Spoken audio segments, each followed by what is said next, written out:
So, how's it going? And what's it? It's been, my surgery was on Friday evening. So it's been about a week and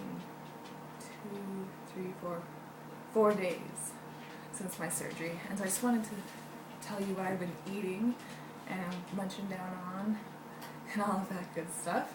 So I guess I will start with snacks. I actually in the hospital really didn't have snacks. They started me off with broth, but they did give me a muffin, which was just plain, didn't have no flax or no fruit chunks or nothing like that. It's just like very plain average muffin, which was good. And obviously I've been eating bread, but just white bread again, because I'm gluten-free, so whole wheat. Gluten-free bread is usually, will have coconut or flax or something in it, but you can't have any of that. Just plain white bread, as well as pasta and broth. This is what I have. The Catelli gluten-free bread is so good. Love it. But you have to be careful with this because for 2/3 of this, or 2/3 of a cup of this box, I believe, it's 3 grams of fiber. So you want to have between 2 and 3 grams of fiber per serving of stuff. You don't want to go 4 or over.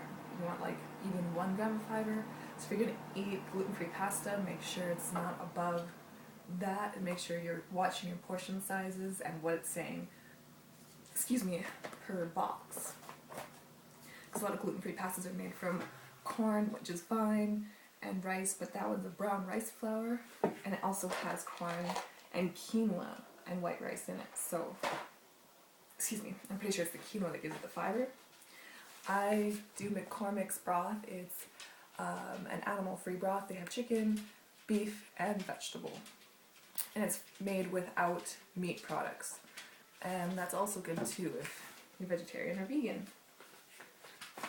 Since I've been, popcorn twists, I don't have any of that because it's in my belly. And I had gluten-free cupcakes too for the first time ever. And I took like the icing off and mixed cinnamon and ginger and all spiced together, and it was amazing. Good. Anyway. This is mung dal, and it's deep-fried mung beans, but the fiber on here is low. The reason why I like these as a snack is because the protein is high, and you need to keep your proteins up to make sure your tissue is healing properly. If you have low protein, you're going to have some problems, like I had. So the fiber on here per 1/4 of a cup is only 1 gram. For 1/4 of a cup of these little guys, yeah, you can get them in the international food aisle at Walmart or wherever. 10 grams of protein. So don't like eat a whole bag because you don't want that much protein in one sitting. That's hard to digest just as much as fiber, like too much protein. So, but if you're like in a pinch and you need some protein and you're shaky, these guys are like a lifesaver. I love it. And some good old Rice Krispies. Gluten-free, of course.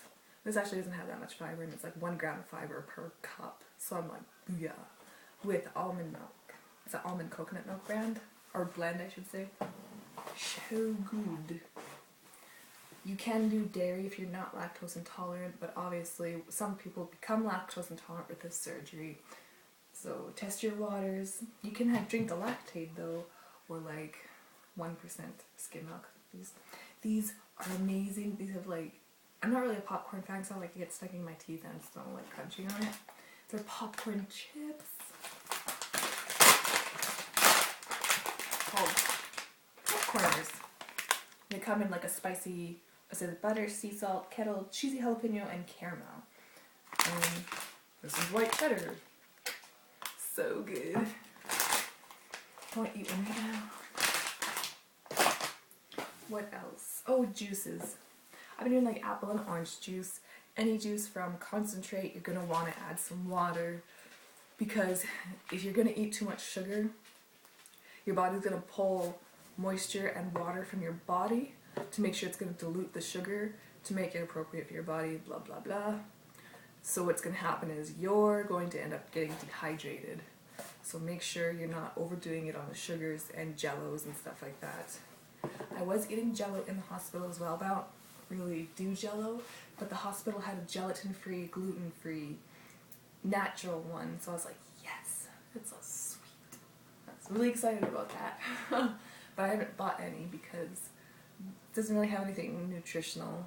That was more for when I could only do clear fluids, and I just really don't prefer to do too much of that.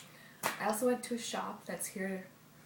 It's like a little African shop, and the lady there is just like super sweet, and it's a really awesome shop. It has like the hair pieces, the weaves, and wigs. It has clothing for like the children and women dresses. Has jewelry, skincare, hair care.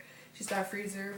I'm not sure if she cooks it or she gets it from somewhere, but it's like pre-made, like actual traditional food that, like, you know, from her country, and which is super awesome. And so I went there and I bought some cassava flour. Like here, it says, it kind of gives instructions how to cook it, kind of like we do cook cream of wheat or cornmeal, but I use it as a flour for baking and things like that.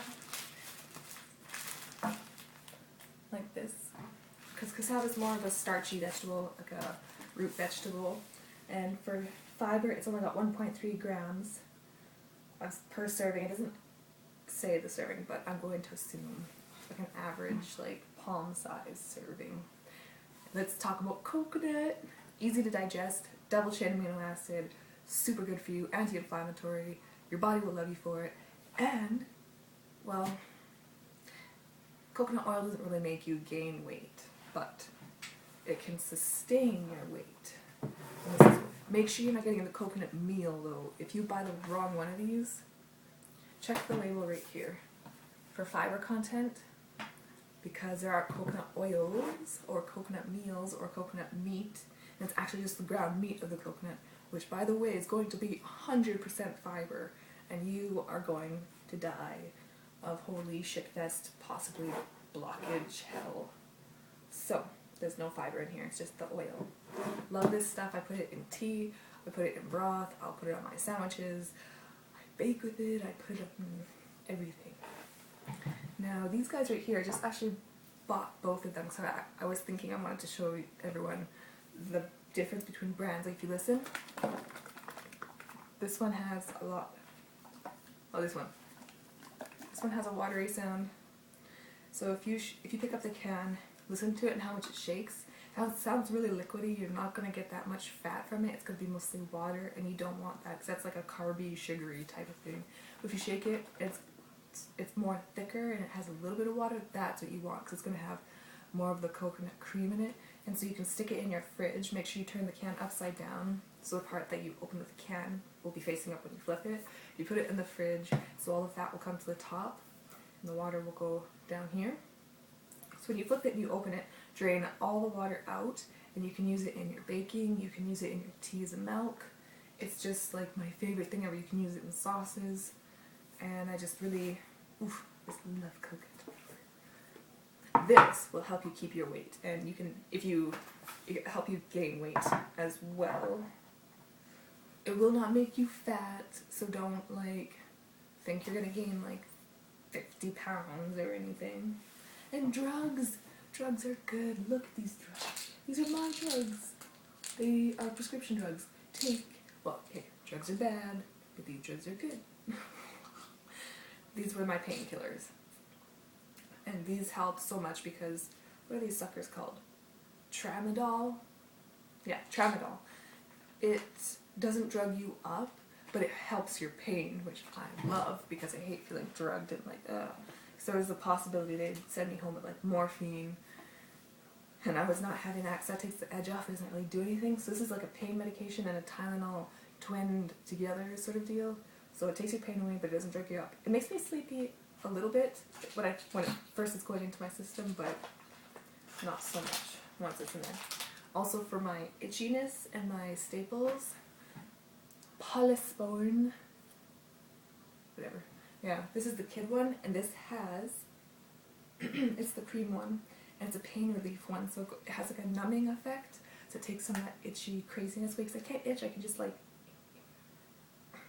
I can like poke at it and itch it a little bit, but I can't really do anything.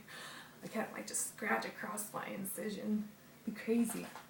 Obviously, the stuff I've been eating that's not here is mashed potatoes and things like that, which is great. I did have some pizza, but usually gluten-free flours don't have anything, and all I had on it, I was really slow. Like, I've had mushrooms and chicken on it, and my other pizza had like a few peppers, but they are cooked, so the skin wasn't soft. But I haven't touched tomatoes. Like, all my pizzas have been like little to no sauce. Excuse me, or it's had like a garlic aioli butter type thing as a sauce. I did have a tomato sauce out of a can sort of thing, but I put it through my strainer and squished it down through, so all the seeds and all the fiber stayed up in here, and I scraped the sauce off the bottom, so it was just fine. I've had French fries, which was fine, but I had to make sure the potato skins were off. When I went to Fat Burger with my son, that's what I think I kind of wasn't feeling so good. I just realized they cook their fries with the skin on. So, in effect, I kind of probably had some issues. So this time I just like pulled the ends off where the skin was, or I peeled the back off. So yeah, so far that's what I'm doing, just coconut milk, almond milk, juices, Gatorade, things like that, tea. I know a lot of this is not nutritionally amazing. Oh, holy crap! The cassava flour has 43 milligrams of calcium, 56 milligrams of phosphorus, and 1.5 grams of protein. Protein's not that much, but that's pretty cool.